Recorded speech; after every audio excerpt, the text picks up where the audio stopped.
Hey everyone, welcome to another episode of The Adventures of a Real Estate Investor. I'm Susie. And I'm Michael, and we're excited you've joined us for this adventure. Today's guest is Cindy Byler. Cindy, thank you so much for joining us today. Thank you for having me. Yeah, no, we're super excited, and it's been so cool to get to know each other and watch your progress, right? It's been awesome. I mean, I know initially, the first space we were ever in together, it was Veterans REI Live, which was a weird coincidence in itself.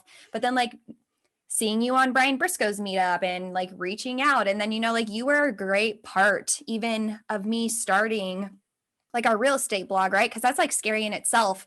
So when you said yes, for me to interview you about my whole women's series of women in real estate, that in itself was super huge for me. And I'm really thankful that you did that. And now it's just been cool to watch you grow and watch you succeed through real estate. So I am really happy that you're here. So thank you so much. Thanks for having me, Susie. And let's talk about growth. This past year has been huge for y'all. And the first time we ever got on a call, I knew you were going places, and I swear I just said that 5 times during the call.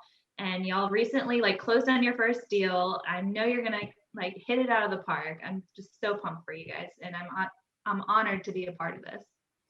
Yeah, thanks, Cindy. And watching you grow as well it's been really exciting on all the social media platforms. Yeah, and keep me in touch. So it's exciting. So speaking of growth and everything like that, would you want to fill in our listeners a little bit about your background and why you started investing in real estate? Absolutely. So just like y'all, we are a military family. My husband's been in the military for almost 9 years now, active duty Army. And I have been married to him all that time as well. And I had to navigate those waters. And I had a traditional job of being a music teacher. And I realized pretty quickly that traditional careers don't really happen as a military spouse, definitely not easily. So I have spent about 3 years teaching music throughout those 9 because we've moved a lot, an average of every 2 years. And so after the first couple years, we worked really hard on paying off our debt, especially starting our family. And then my husband got into school, and we PCS 3 times in 3 years. Wow. A lot, yeah. And that included CONUS to Oconus back to CONUS, which Wow. continental Hawaii back to continental US. So it was a lot. And because we were moving so frequently, for me to work really wasn't a possibility. It was not realistic anyway. So I chose to stay home, take care of our family, and also support my husband in his educational endeavors, which is fine. But I also knew that I had more to give. And so I spent those few years just trying to navigate those waters and figure out how can I make this happen with this nomadic lifestyle. I wanted to be a music teacher because we are able to sit down and be with the students year after year after year and have an impact. We're talking about impact here. And I realized quickly, that was not going to happen as a military spouse. So I just had to get creative. And after I got serious about our personal finances, I realized quickly that passive income is the way to go. And if we can create passive income, then it doesn't matter where Uncle Sam sends us. We can take that with us wherever we go. And I came to realize that passive income through real estate was our best avenue to do so. Yeah, that's great. And I wish, more military people knew about passive income, right? So it's I feel like a lot of people in the military, well, the military in general is significantly underpaid for the amount of work that they put in and what they put at risk, and, a lot of military members live paycheck to paycheck, and it can be very, very difficult. And so that's definitely a challenge. So yeah, I love, that you found passive income, and I love, that you're working towards, financial freedom that way. I think if I remember correctly, you're a part of the fire community, right? Yeah, that's actually how I learned about passive income and real estate, because I started out with the Dave Ramsey side of things, and I will not knock him. I think his principles are very fitting for the majority of people who are ready to build a foundation.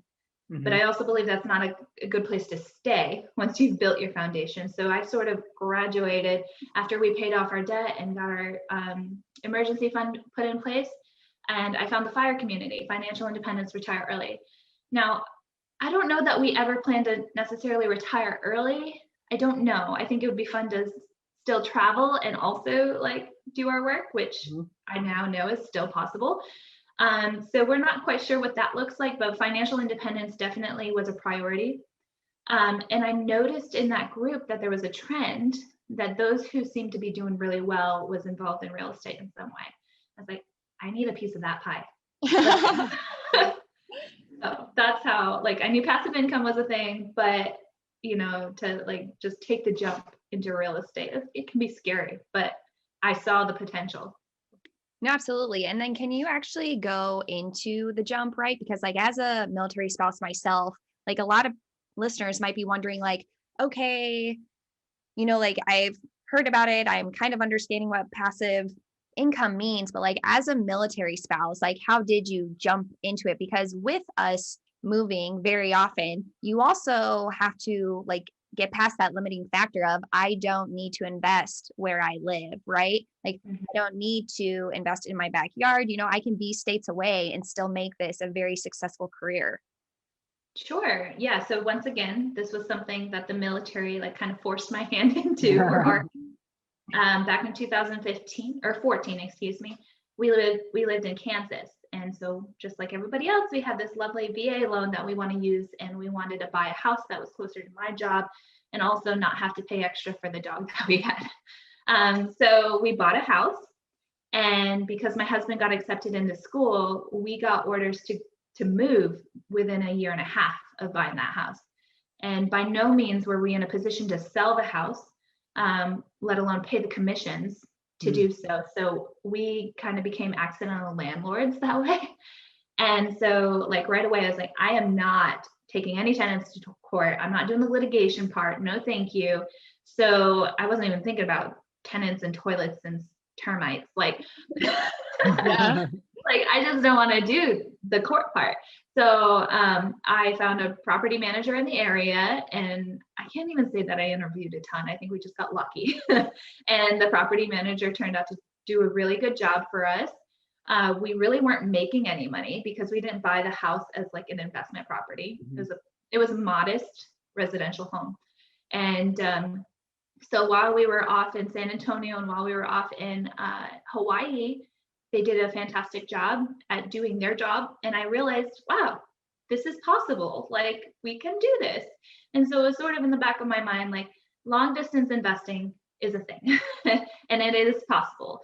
I know it deters a lot of investors from, jumping in other markets, but I can tell you that it can be quite lucrative if you're in the right market, and just don't be afraid. So that's how we kind of, I can't say we made that jump yet at that point, but it felt realistic to us.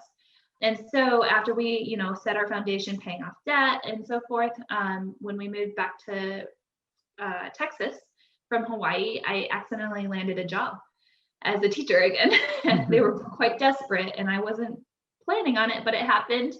And I told Jonas, I'm like, look, these last 3 years have been really hard on me. I've been bitter. I know that I have more to give. And so we haven't needed my income this whole time. And I think that we should save it. And then we're going to invest in real estate. And if this works out, I can feel good about that, because my income, and truth be told, some of his too, and my time and me educating, because he's holding down the W-2 for it. Like, this is my baby. Like, I can own that. And I can feel good about that passive income. And so one day, if we're stationed over in Germany, I can travel and I can feel good about doing so and not holding down a typical 9 to 5, because we have this business that we've built. No, and you know what I love that you had just said, like you have more to give. And it's not just you that has more to give, like all other military spouses have more to give, like we were all born to make an impact. And so I really love that you added that, because like that's really the drive, and the passion that makes you move forward with it. Like, yes, there are definitely times where it is like difficult to with your contractors, with the tenants, like there are those difficult times, but I even have very much experienced that. Like when we first moved over here, for example, I tied my identity to a W-2. And like now that I know that that is not part of your identity, like fulfilling your passions is your identity. And so once you figure out how to do that, like you are a better spouse, you are a better mother or father. Like if you choose that route, you're just a better person. And so like that really hits like for me, because we do truly have more to give. But then I want you to kind of expand like on the other assets that you have right now and where they're at and like what you're doing with those. In real estate currently? Yes. Yes. Okay. So we are 2 years into our journey. Within 18 months, I was able to replace my income as a teacher. So when COVID hit and I realized it's very difficult to teach music online and the schools had no idea what they were doing. Nobody really knew what they were doing in a pandemic. And, we had a principal changeover, and that particular principal and I did not have the best relationship. And I was like, you know what? I have a choice here. We've created a choice here. And so that was so liberating. And that's what this is all about, is having choices. So I'm very fortunate that our business did so well. And now that's what I'm doing full time, is real estate investing, and we're growing that. But in the last 2 years, we have created a portfolio of 5 properties, all of which are in upstate New York. We have a total of 12 doors, a mix of a little bit of everything. We got the single family, we have a duplex, a triplex, and a quad. So we got it all. And so that has been really fun. And it's all in our hometown in upstate New York that my husband and I are both from. We are high school sweethearts. And so going back to the long distance investing, we wanted a place where we had roots, because that's our problem. We don't have roots. We need connections. And so we chose our hometown, which over time, like initially it was a business idea and we're in it to make money. But over time, I realized how much satisfaction that came with improving the living conditions, that came with employing good, hardworking people who want to help you in your mission, that came with turning the town eyesore into a spectacle. Like, oh my gosh, is that the same house? And so it's really fulfilling to be able to do that. And, just providing housing in general. And as I reflect on it, coming from a small town with one stoplight, it's so easy for my peers, and it could have been very easy for me too, to just settle and, kind of be a victim of your circumstances, kind of like, this is just life.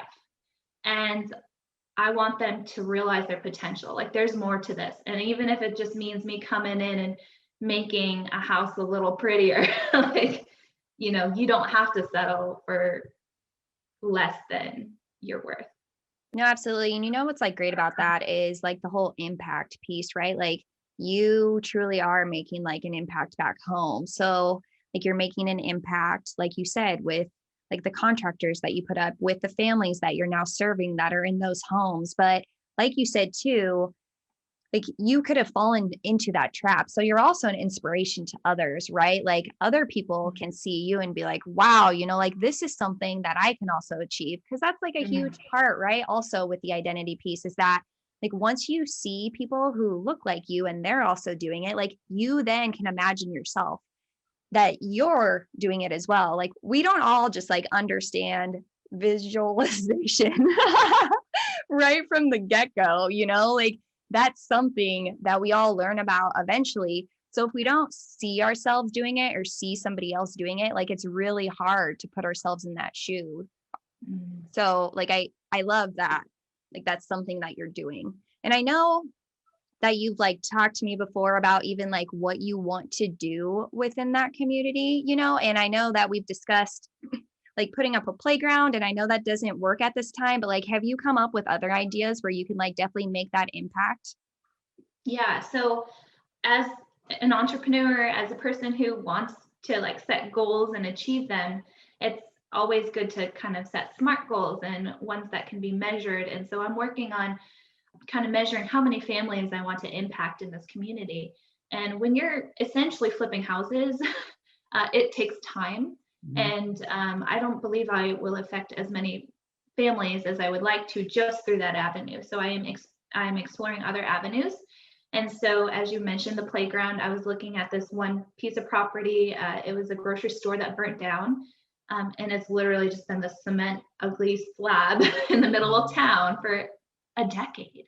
And I was just like, I would love to buy that. And I would love to like build a playground on it. And because of my real estate investing background, I was able to look up that that person recently inherited that property. He hadn't paid the taxes this year. This might be something he wants to sell. These are skills we pick up. We can also be really creepy investigators. So much fun. It's like a game. So he ended up getting in touch with me. He was interested in giving me a good deal. We didn't really talk numbers because I needed to first make sure it was possible. It was a liability that I didn't or couldn't take on. Unfortunately, the mayor was not ready to take on that kind of liability either, but we're still brainstorming. And one other idea I've come up with is my husband, he grew up on a farm and his mother is a really good farmer. And I think perhaps we could get a piece of land such as that and maybe have like a community garden. I don't believe there's liability in community gardens. Like, Yeah.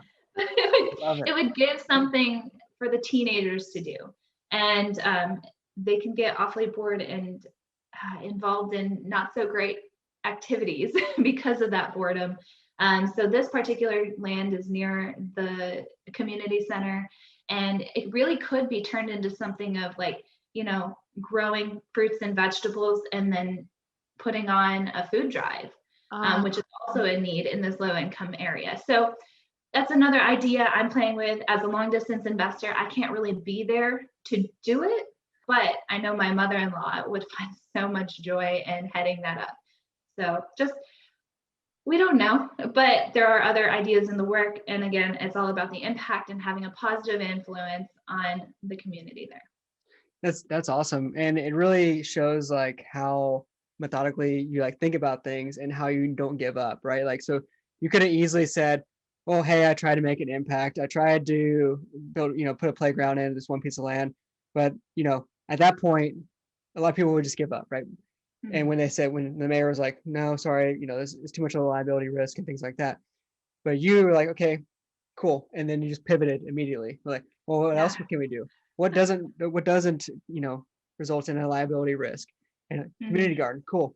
And now farming and everything like that. And, or, relying on, the farming experience and things like that, like bringing it all together to see what kind of impact you can make. Like a lot of people don't think about like those little skill sets that they have, right? Like, so farming or whatever skill set you have, like no matter what you have, you can make an impact some way or somehow, right? And I love how you brought it all together. You're gonna build these community gardens. I'm really excited for that. I'd love to see the pictures and everything like that when that's all done.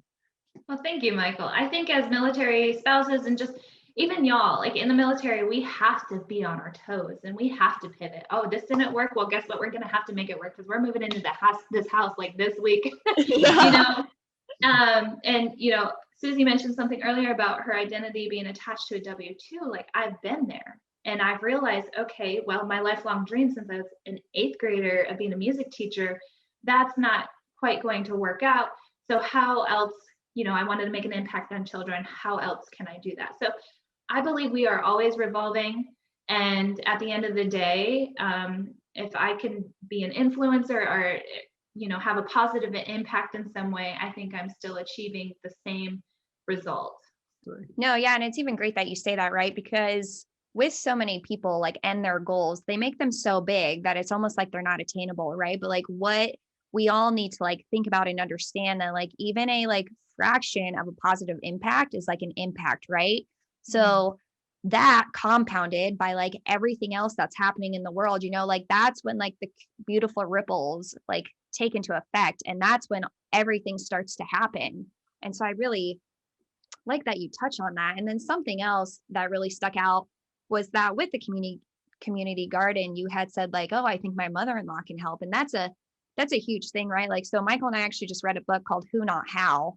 And it's really like when you find your who's, that's when like everything spreads. That's when you can make everything grow. But like when you're in this mindset of how can I get this done? That's when everything becomes really overwhelming, right? Like the who's are also there to cheer you on. They're also there to help you. They're also there with the creativity. Like when you allow yourself to like open up your mind to somebody else, like that's also when like so much growth can happen.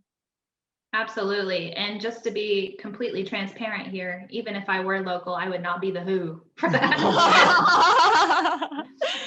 Kill succulents.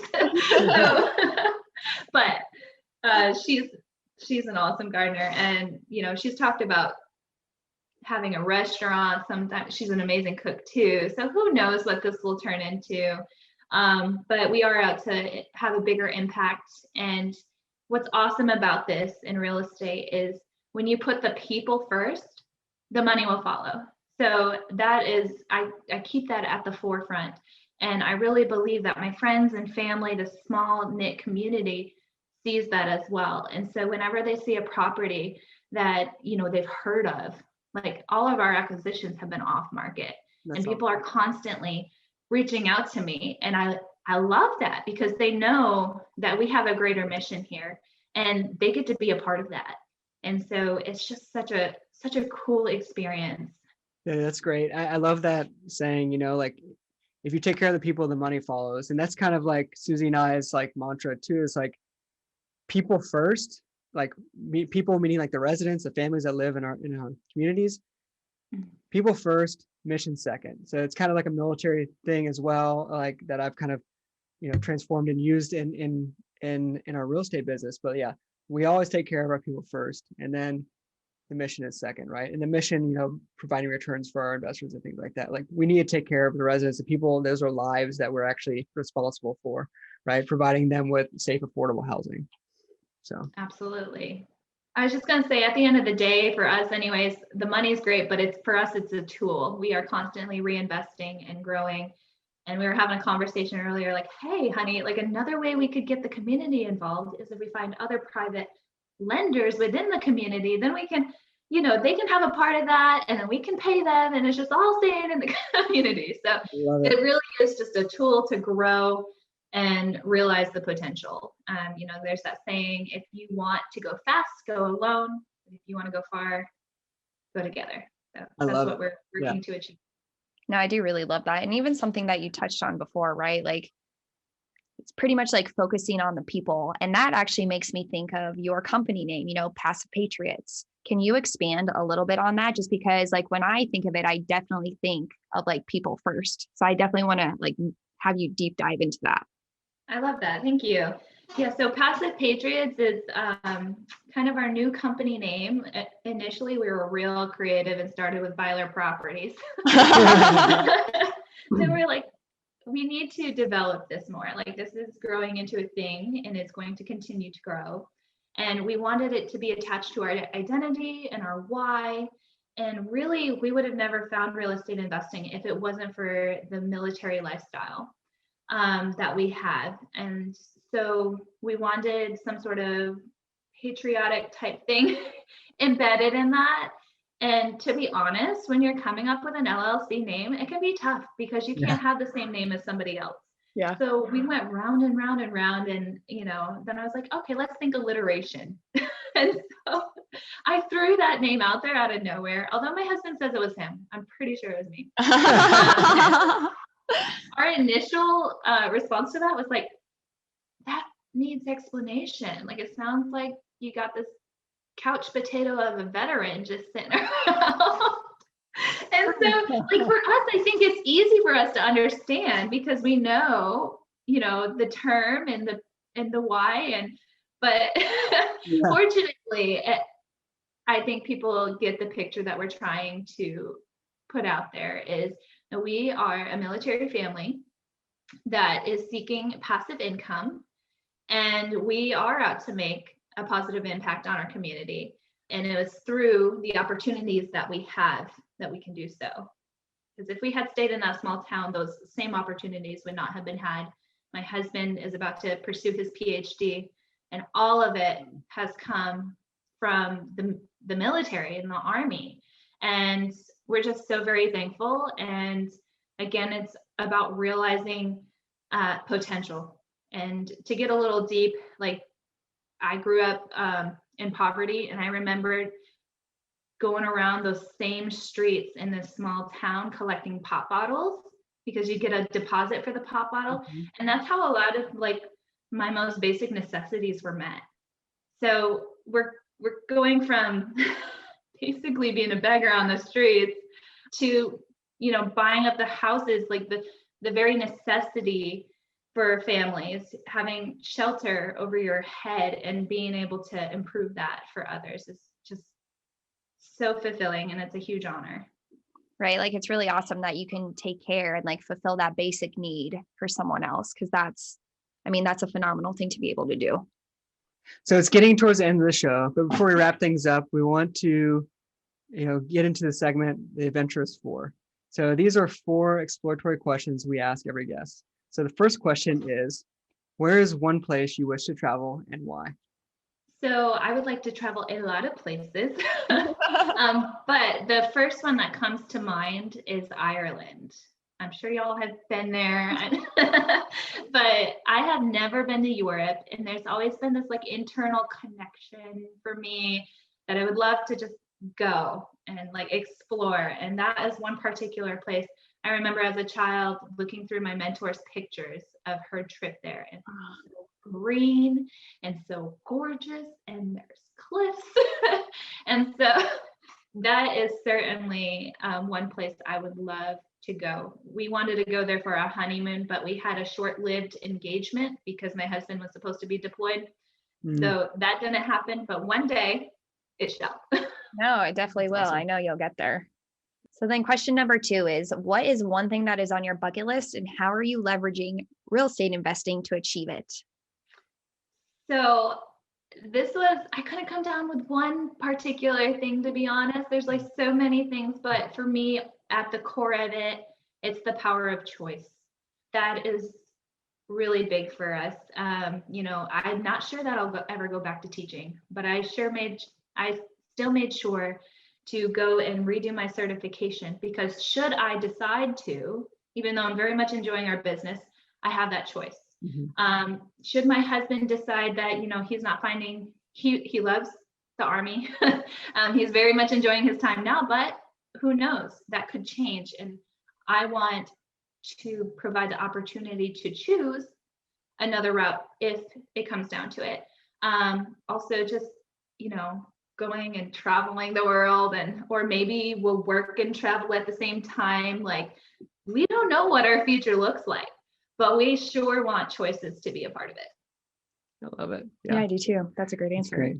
So the third question is, what is one piece of advice for someone who wants to start passively investing in real estate? So first of all, like, get educated, then take action, learn from your failures when you make them. But even better than learning from your own failures, learn from others' failures. Because mistakes in real estate can be very expensive.